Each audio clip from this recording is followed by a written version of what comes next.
How's it going, everyone? Welcome back to the channel. If you want a chance at one of your questions being answered, then make sure you drop a comment down below. I'll either answer that question directly in a comment or in next week's Q&A, or make a dedicated video towards that question.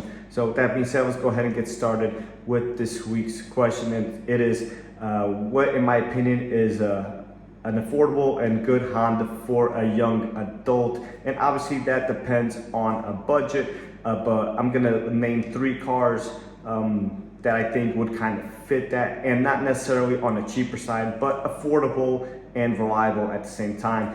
And I'm gonna go with the first gen HRV as well as a Honda Fit, which would be the later generations. They're pretty reliable, but any of the generation Fits are reliable in my opinion, as well as a 9th gen Civic. I think those are great cars, and I would probably stay away from the 10th generation Civics just because they seem to be kind of problematic, especially with the 1.5T. So that would be my 3 choices. Obviously the HRV would be the only one that is all-wheel drive, so that would be nice. If you live in an area that you do get some snow, that would be my top choice. If snow isn't an issue for you, then I would probably try to get a Fit that's really affordable and really doesn't require much maintenance. And then the Civic is also nice as well. The Fit is very roomy, so it depends if they're kind of into some outdoorsy stuff, then I would probably go with the Fit. So it really depends, but any of those 3 choices I think are great,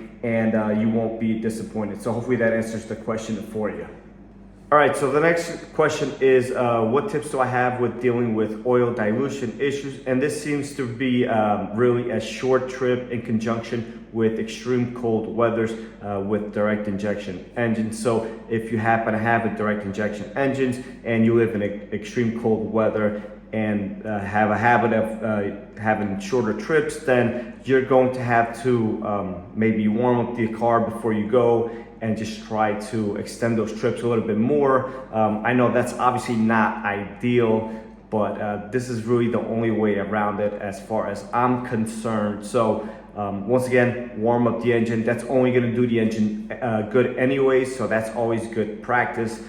Try not to start the car and go about your life right away. I know sometimes that's difficult. Obviously we're in a rush a lot of times, but that's gonna really help minimize the oil dilution situation. So once again, warm up the engine, try to extend your trips a little bit longer. I mean, obviously sometimes that's not gonna happen, but that's one way and the only really way to deal with it at this point. Honda has some software changes, so and it really seems to be minimal. I really haven't experienced anything personally, but there is cases out there. So that's my tip for that, and hopefully that answers the question for you. All right, so next question was my take on aftermarket brake components. The only component I'm really okay with would be rotors or drums.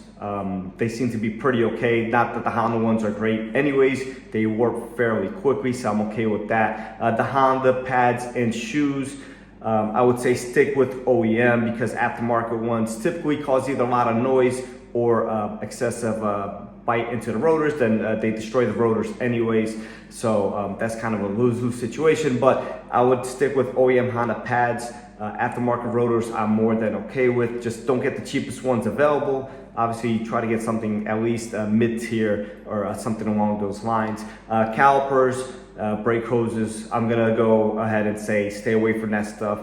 Typically when a caliper fails, it's way past 5, 6, 7, 8 years old if it was installed and maintained properly.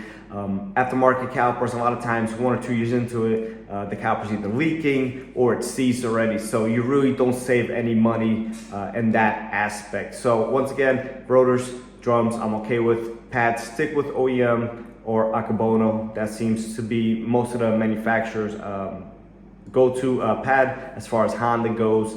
And then the calipers, if one happens to seize or leak or whatnot, just go with the OEM stuff that lasts a lot longer than the aftermarket stuff would. So the next question was, is there an aftermarket scan tool that I recommend for DIY friendly users? And I actually made a video on this particular one, and it is the Top Don Art Diag 800 BT. They actually have a newer one, which is 900 BT, and from what I can tell, it has a newer screen. And it's fairly affordable, coming in at around $400. You can get it right off of Amazon. And I personally have one. They did send one to me, but that's not why I'm recommending it. I'm recommending it because I do a lot of stuff with it, even at work. Sometimes the HGS is tied up and I can program keys with it. I can retract brake calipers or put them into maintenance mode. You can do some simple tests and some initialization procedures as far as like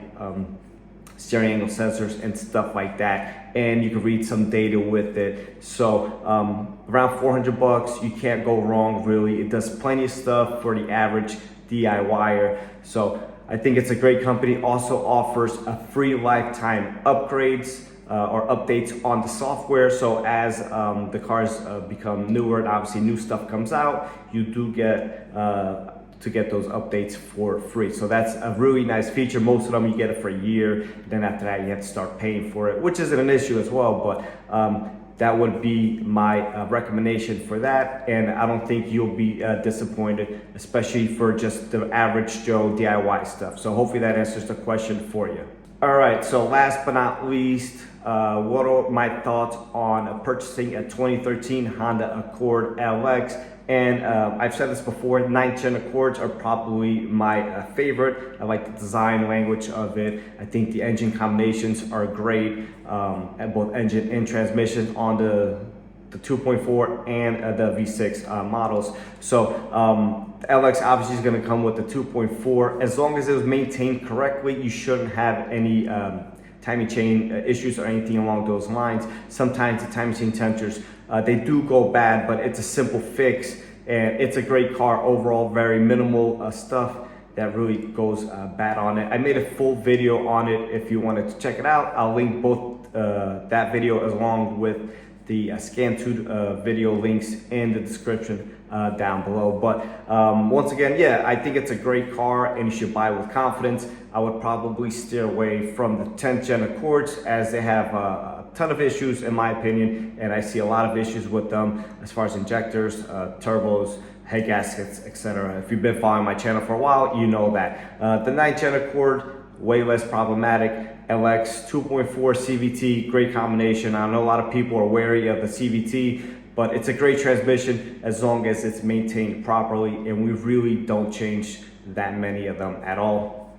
We are a high volume dealer and we see a big number of Accords, Civics, CRVs, etc. come through the door, and those generation Accords just really seem to be holding off and doing quite well as they progress and age. So that would be my tip for you. If you're in the market for one of those, I would definitely give it a thumbs up, and you buy it with confidence. Obviously, have a mechanic look at it that knows what they're looking at. Make sure there's no funny business going on. You always got to be careful when buying a used car. Some people really try to pull a quick one. So just make sure everything checks out, and if it does, then I could definitely give it a thumbs up as far as that car goes. So that's gonna be it for this week's video, guys. Next week I should be back in my normal settings, so it will be a little bit less echoey, and hopefully the video quality will be a little bit better. So that being said, guys, thanks for watching. Make sure you guys like, comment, and subscribe, and I'll catch you on the next one.